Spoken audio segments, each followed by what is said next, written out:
السلام عليكم. السلام عليكم خوتي البابي. اليوم غادي نوريكم الطريقه ديال التصويبه ديال الدجاج من المرحله الاولى ديالها حتى الثانيه ديالها. تابعوا معايا صافي. يلا المهم الدجاجه كتسناها كتموت فهمتيني، تتصفى منها الدم ياك، كنغسلوا منها الذبح بهذه الطريقه هذه، غسلوا من الذبح ديالها ياك، كنمشيو للماء سخون هنا بهذه الطريقه هذه، نقلبوا واش الماء سخون كيكون على حسب اليدين ديالنا. عاد شوف كتبقى تحركوا هكا مزيان، كتحركوا مزيان حتى يدخل الماء للريش ديالو فهمتيني، حتى تيبقى كيدوز هكا الريشات كيتحيد بوحدو. انت المهم شويه بهذه الطريقه ماشي شحال سهله، كتحيد الريش ديالك مزيان كتصوب. هنا الماكينه هذه هي اللي كتريش الدجاج ياك، غير كيتنحسوا الدجاجه طابت مزيان والريش ديالها غادي يزول، كنشعل الماكينه.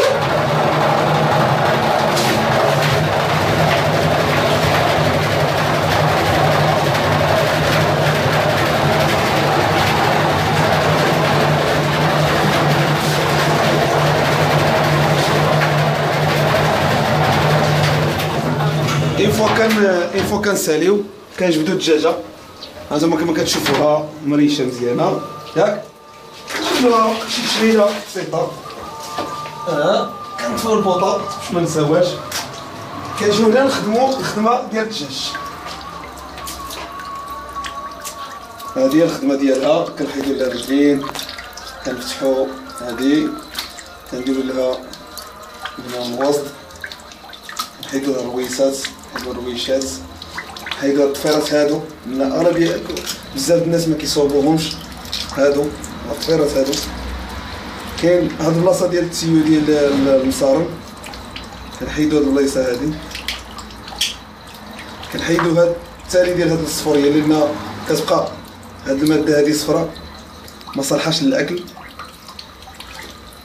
كنحيدو المسرات هما الاولين، هادي كتسمى القرصه، هادي كبيده، هذا يعني هذا مصالح شاي، هذا الشحيمه ديالها ياك، كنديروها في الطاط ديالنا. كنجيو كنقيو هاد الكبيده هادي هي الاولى، كنزيدو القنصه هكا، كندوزو للعمليه التاليه، كنشوفو الدجاجه اش فيها. فيها مثلا واحد هذا اللي كان فيه شي حاجه بسيطه يعني كتكون هذه بلاصه ديال الشوكه اللي كضرب لها الشوك، كتحيدها لها وما كتبقى الدجاجه كتبقى صافيه. ها هي صافيه الدجاجه مزيانه. كندوزو للعمليه ديال التشلال. العمليه ديال التشلال اسيدي حاول تلقاها مشطمه، حيدو لها ديك الريه ياك، كنشلو الكبيده القميصه ديالها نديروها في ميكا، وهكذا اخوتي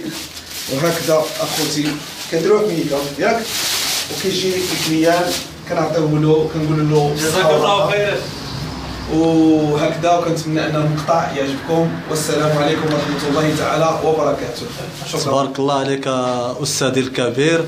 الدجاجه حيدتي لها كاع الشوائب اللي فيها كامله تنحات وغسلتيها بطريقه جيده، ما عندي ما يتسالك. تبارك الله عليك، كنحييك من هذا المنبر.